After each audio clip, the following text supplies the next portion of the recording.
Hello, everyone. If you like what I'm doing here, please consider subscribing, liking, and commenting. It would really help the channel out quite a bit. Thank you very much.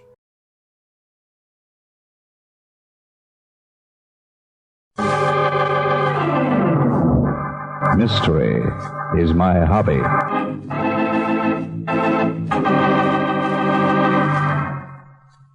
Ladies and gentlemen, Barton Drake speaking. For tonight's drama, I've selected case history number 112 from my book, Mystery is My Hobby. I call it 2 Hours to Live. Come on, Andy, hurry it up. We've only got a half hour to get to the airport. Planes don't wait, you know.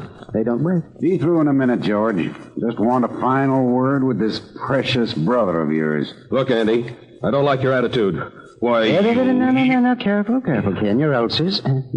Why I ever had dealings with a shyster like you? I ought to have had my head examined. Look, I brought your case to court and we lost, that's all. You mean I lost? Come on, Andy. We'll miss the plane. We'll miss the shooting. If you ask me, I lost because the other side paid you off. I don't care what you think. And I'll expect my fee. It'll be $5,000. Oh, yeah? Try and get it. Look, Andy Fisher, there's a law that says... Too bad there isn't a law that allows a man to exterminate rats like you. Come to think of it, one of these days I just might take the law into my own hands. Don't you dare threaten. Oh, my ulcers.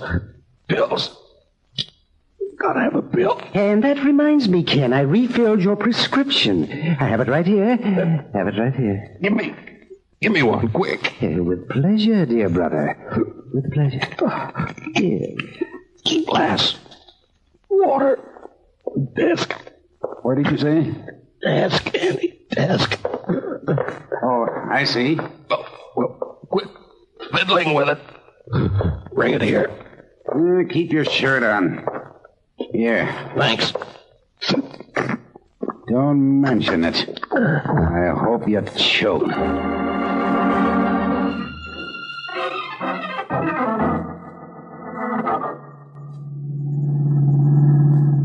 Now tell me, Inspector, what is all this about? First you tell me to pack a few things and not to forget my shotgun, and now, from all the signs, you're driving me out to the airport. You're going hunting. I am? Yep, at the expense of the city. Oh, well, now, Inspector, that's the kind of assignment I like. But I know you too well to think you're just packing me out for fun, so give, Inspector, give. Lawyer by the name of Kenneth Slocum, dropped dead today. Huh? That shyster? Oh, you've heard of him? Yes. Well, I've got an idea he was, poisoned. Oh? What kind of poison and by whom? Well, we don't know what kind. Haven't had the autopsy yet. As for who did it, well, might have been any one of a million people. Had a lot of friends, huh? And a brother who didn't like him either. So? Now, this brother and a friend left this morning for Pembroke Lodge. That's a couple of hours northwest of here by plane. I know. Now, I want you to go up there and nose around a bit. See what you can find out. Will you do it? Is the shooting good up there? Oh, the best. Then I'll do it. What are you going to be doing in the meantime? I'm going to have a talk with a Mr. Elliott and his daughter. They were with Slocum when he kicked the bucket. Fine, Inspector, fine. Good hunting. Good. Hey, you're the one who's going hunting.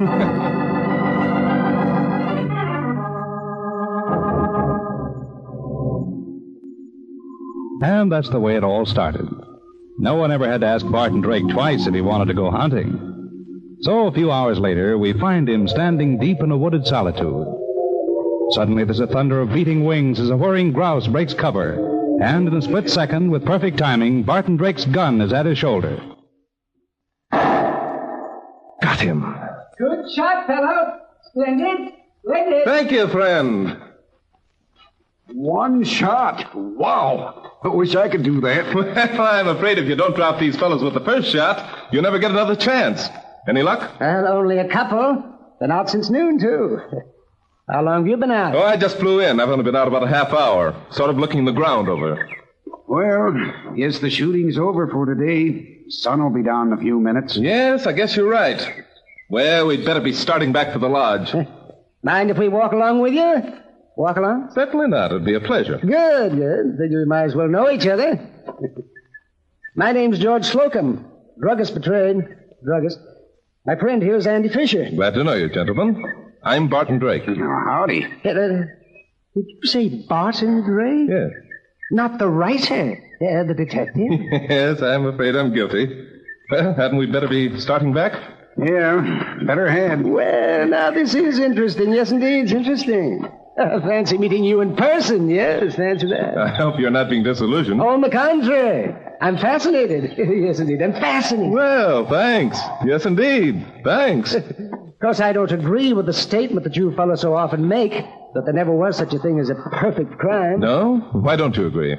Because I have a plan for a perfect crime.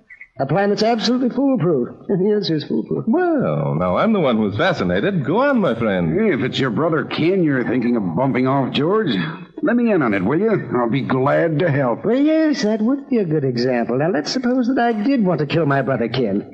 Just supposing first. Do you know how I'd go about it?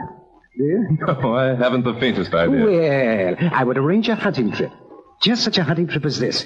I'd bring Ken along, we'd go shooting together. I'd stop to tie him a shoe or something and drop behind him, and then, when he wasn't looking, I'd shoot him in the back. Claim it was an accident. There now, what's wrong with that? Ask you what's wrong with that?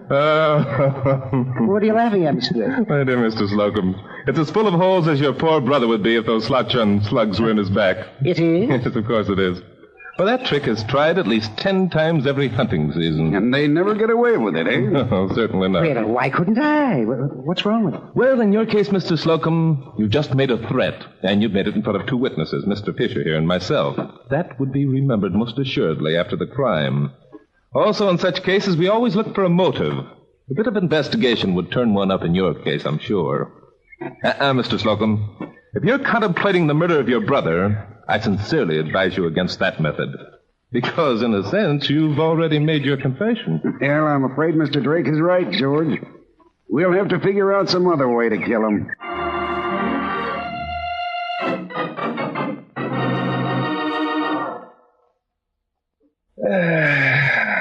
Nothing like a good meal and a good stretch in front of a warm fire after a day in the woods, eh, gentlemen? You're right, Drake. You're right. Yeah, I'm going to turn in early. Want to get at those birds by sunup. Drake, forget about what I said this evening, will you? I said I'd like you to forget about it. Oh, yes. You mean your plan for the perfect crime? Yes, I was talking through my hat. Talking through my hat. You know, you interest me a great deal, Mr. Slocum. A man doesn't think criminally without some good and sufficient reason.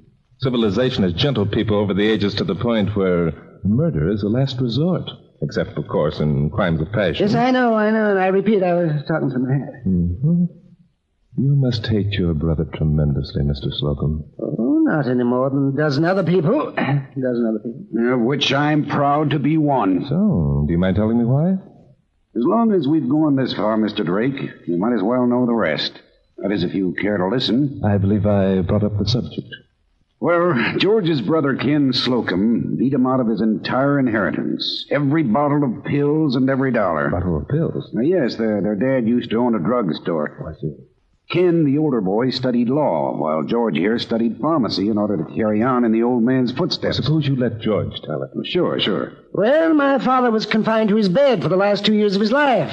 Last 2 years. And Ken, being the oldest and a lawyer, was given the control of his business.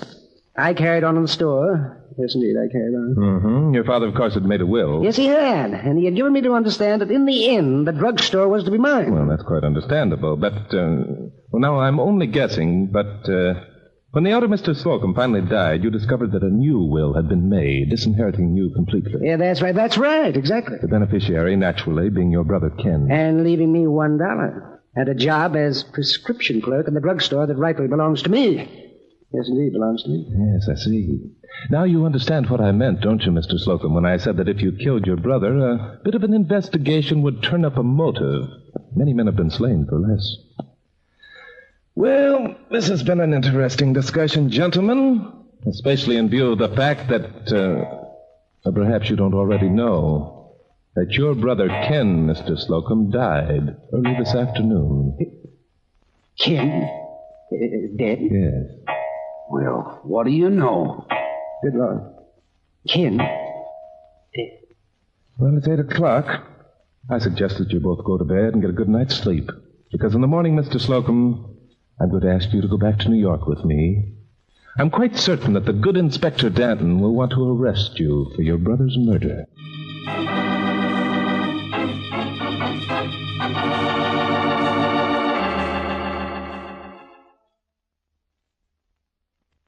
And now back to Glenn Langan for the second act of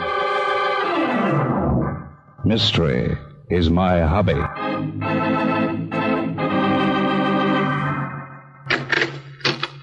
Oh. It's you, Inspector Dan. Yes, Oscar. Have the Elliots arrived yet? Yes. They're waiting in Mr. Slocum's office. Come in, won't you? Thanks. This way, Inspector. I know where it is. This door. I tell you, I know where it is. Father, it's Inspector Danton. Yes, Helene, I see. My daughter's very upset, Inspector.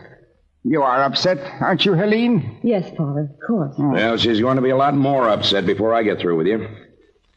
All right, now, I want to ask you a few questions. We'll answer them. You'll answer some questions, won't you, Helene? Yes, Father. Well, you told us before that you two were with Mr. Slocum when he, died. Helene? Yes, we were. It was terrible. Poor man had a heart attack right before our eyes. Just toppled over on the desk there and died. What makes you so sure it was a heart attack? Why, of course it was a heart attack. What else could it have been? That's right, isn't it, Helene? Yes, Father. Yeah? Did either one of you say something that might have brought on this heart attack? Did Slocum fly into a tizzy or something like that? Helene? Well, you might call it that.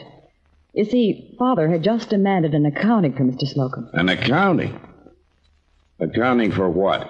An accounting of a trust fund which was left in Mr. Slocum's care by my mother when she died. Oh, and you think maybe Slocum had been misappropriating the funds? We have reason to believe that he has exhausted them completely. Well, now, if that ain't a motive for murder, I never heard one. However, you must remember that Mr. Slocum wasn't murdered.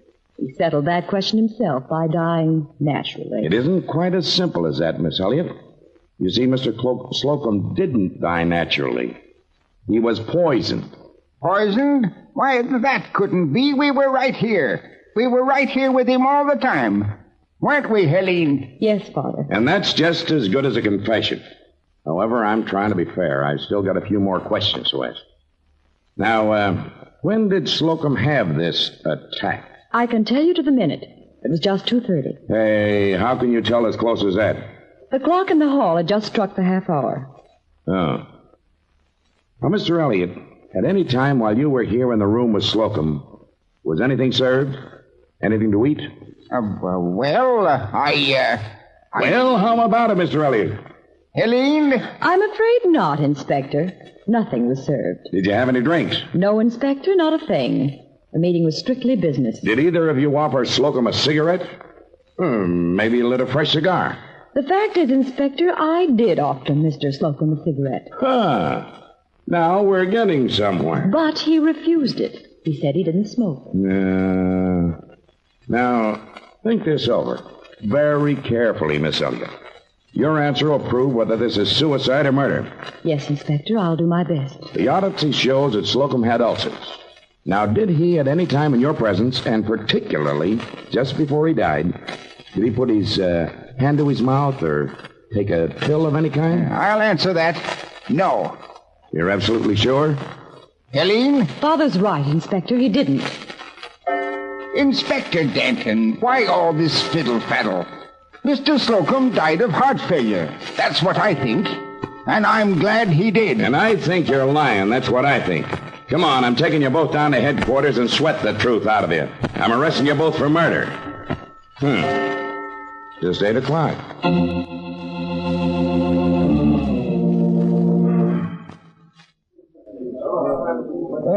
Inspector, to sate the jaded appetite of a tired and weary man, there's nothing like a plate of good old Mrs. McFlaresky's goulash. Just like Mother never used to make. Now, Bart, can I bring you up to date on all that's happened? Of course, Inspector. But before you start exuding pearls of wisdom, I think you ought to know that I brought George Slocum back with me. Yeah? Well, what did you do that for? Well, you wanted him, didn't you? What do I want him for? For murder, of course. He did murder his brother, you know.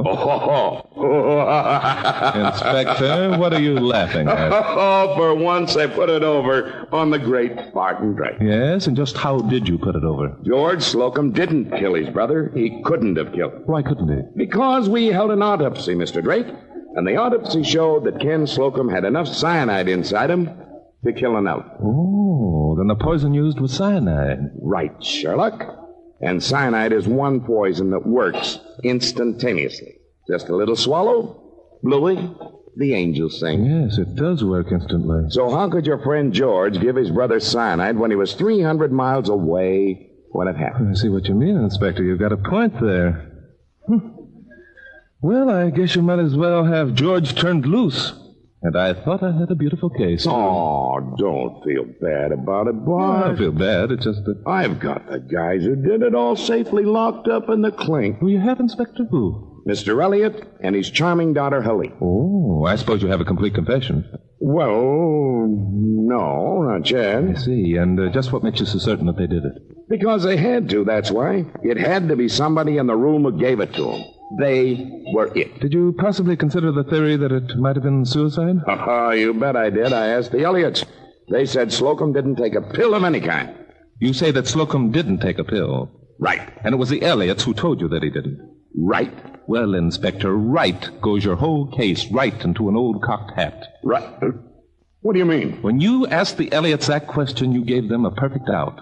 An out? Yes, Inspector. All the Elliots would have had to do to clear themselves completely of any charge of murder would have been claimed that they had seen him take a pill. The verdict would have then been suicide.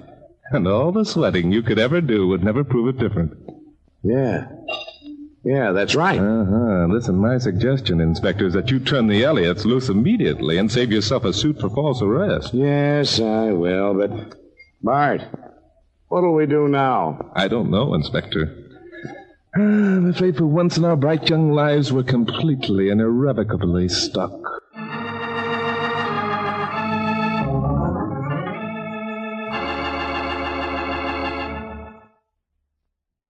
And now back to Glenn Langan for the third act of Mystery is My Hobby.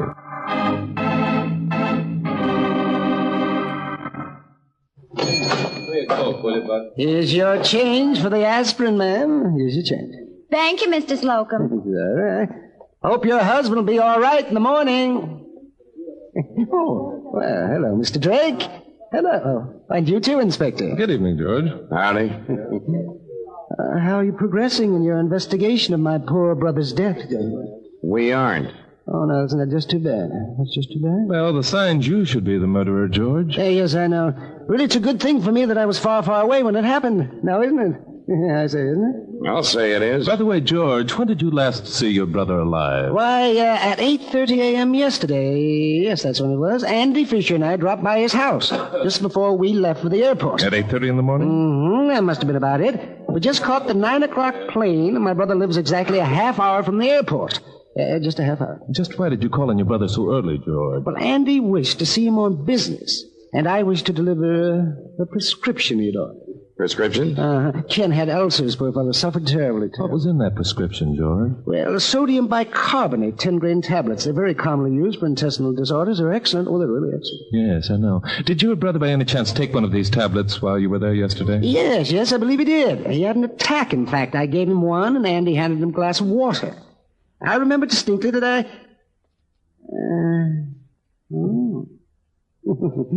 see what you're getting at. You think perhaps it was I who slipped my dear brother his lethal dose?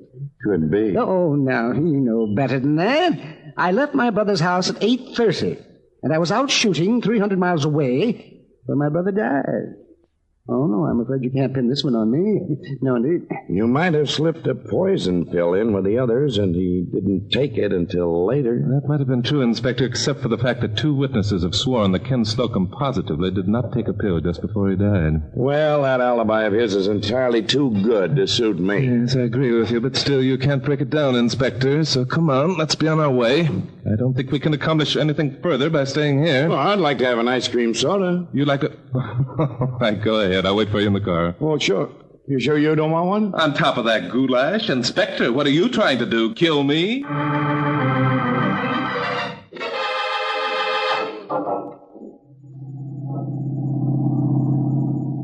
Well, what do we do now? I don't know, Inspector. Suppose we just drive around and think. What's the matter, Inspector? Oh, stomachache. How about that Andy Fisher, Bart? Maybe he slipped the cyanide into the glass of water he gave Slocum. Inspector. Yeah, that's right. Slocum didn't die until he was 300 miles away, too. That's right. His alibi's just as good as Brother George's. My stomach. It's too bad you're having some sodium bicarbonate. Slocum says that it's excellent for things like that. I have. When I was having that ice cream soda, I bought a bottle. Why, Inspector, I never knew you had ulcers. Well, it ain't nothing I'd rave about. Well, as long as you have them, you might as well take one. Yeah, I think I will. You better give me one, too. Mrs. O'Clarisky's goulash wasn't quite up to par tonight.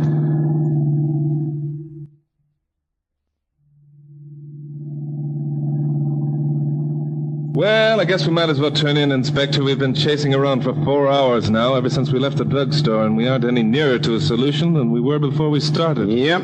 This is the worst case I ever tackled. The coroner must be wrong. He must have done an autopsy on the wrong corpse. I wish I could believe that, Inspector. If it just hadn't been cyanide, something else that didn't act so quickly. Oh. Well, what's the matter? Still got a stomachache? Yeah, I have. That pill you gave me didn't do me much good. Well, why don't you take another? Well, maybe I'd better at that. Give me the bottle. Here. Big things, aren't they? Sodium bicarbonate, 10 grains. Oh, smoke. What's the matter? Anything wrong with him? Inspector, turn around. Huh? We're going back and arrest George Slocum for murder. Bart, are you crazy? You said yourself... No, wait a minute. Don't turn. We'll send somebody else out to do that. You'd better get us down to headquarters as fast as you can drive this wreck. Hurry, Inspector, hurry. Okay, you're the doctor. I only wish I were. And if we don't get a doctor and a stomach pump in the next few minutes, we've got just 2 hours to live.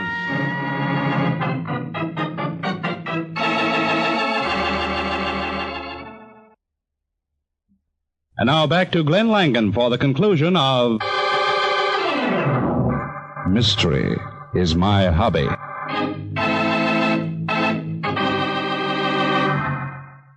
You feeling all right now, Bart? I'll live, I guess. How about you, Inspector? It's not much fun tangling with a stomach pump, is it? Oh, I'm all right. Doc says you got the pills all right. Had enough cyanide in them to kill a horse. That's exactly what I was afraid of. But, Bart, that just isn't possible. You said yourself, when any guy swallows cyanide, he drops. Clunk. Right now.